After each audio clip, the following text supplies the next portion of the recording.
Height बढ़ाने के लिए, शरीर को स्वस्थ रखने के लिए बहुत से तरीके हो सकते हैं। योगाभ्यास में बच्चों की हाइट बढ़ाने के लिए 5 आसन, एक तो पश्चिम तानासन अभी आपको बताया। बड़े भी जो करना चाहें कर सकते हैं, 5 मिनट लगते हैं इनमें। बच्चों की हाइट बढ़ानी हो तो ज़्यादा करना पड़ेगा। सर्वांगासन, हलासन, थोड़ी 2 से 5 मिनट, 2 से 5 मिनट हर एक अभ्यास। सर्वांगासन पीछूटी gland, pineal gland, thyroid gland इनको एक्टिवेट कर देता है, हाइट बढ़ जाती है। साइंस है, ऐसा नहीं। 90 डिग्री पर पैर होंगे, श्वास चलेंगे सामान्य, और पैर ऊपर उठे होंगे, देखो ऐसे।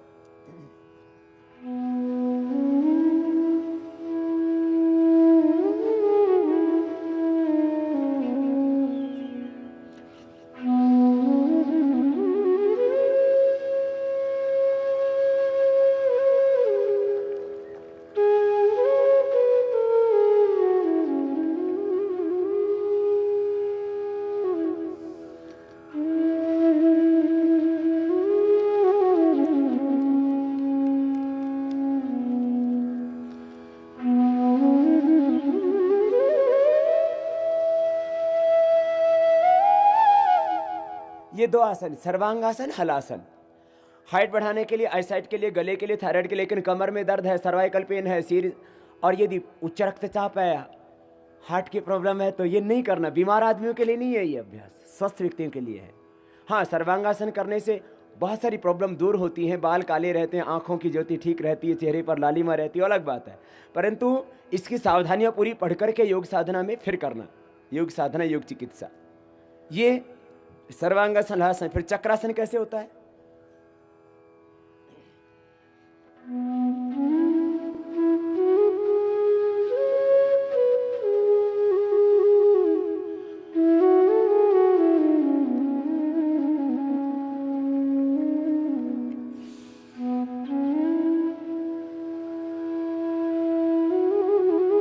बच्चों को करवाना है। आपका तो वैसे ही चक्रासन हुआ है, आप नहीं करना है। ये बच्चों की हाइट बढ़ाने के लिए। फिर ताड़ासन आपको भी करवाते हो तो आप बच्चों से भी करवा लेंगे आप। ये ताड़ासन तो सभी कर लेते, रुक बैठे रहो अभी। इतना ही है, 5 अभ्यास बच्चों की हाइट बढ़ाने के लिए। बच्चे कर सकते हैं शीर्षासन भी। शीर्षासन में क्या होता है? बच्चे शुरू में दीवार के साथ करें, और बड़े तो करें ही नहीं, क्योंकि बड़ों का तो हम शीर्षासन इसलिए नहीं कराते क्योंकि वो बेचारे वैसे ही परेशान है, ब्लड प्रेशर हाई है, हार्ट की प्रॉब्लम है, और बहुतों का शीर्षासन तो जिंदगी में वैसे ही हुआ रहता है।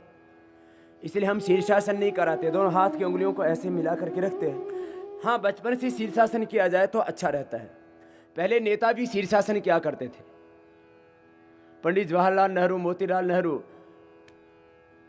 पूरी पुरानी परंपरा थी, किया करते थे। पहले नेता भी शीर्षासन करते थे तो देश ठीक चलता था। आज नेता शीर्षासन नहीं करते, देश का शीर्षासन कराया हुआ है। दोनों हाथ की उंगलियों को ऐसे रखते हैं, और देखो शीर्षासन कैसे करते हैं।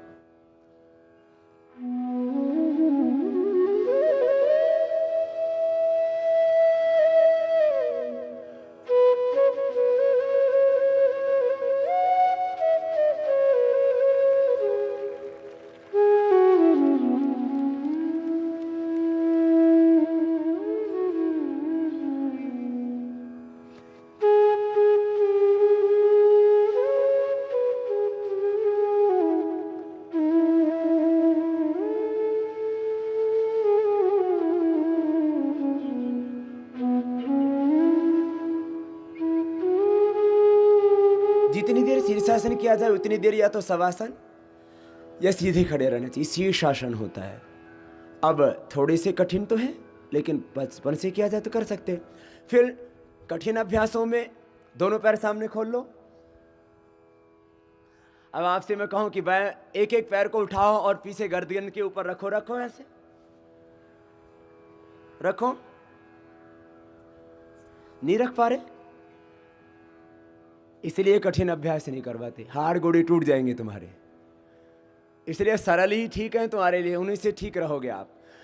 हाँ, अभ्यास प्रारंभ से किया जाए तो हो सकता है। स्पाइन की प्रॉब्लम है, आगे झुकना मना, हर्निया है तो पीछे झुकना मना, इसलिए सरल सहज अभ्यास आपको कराते हैं। और मुख्य प्राणायाम से 99% आपकी प्रॉब्लम अच्छी हो जाती है। और आसन भी वही लाभ करते हैं तो प्राणायाम के साथ किए जाए।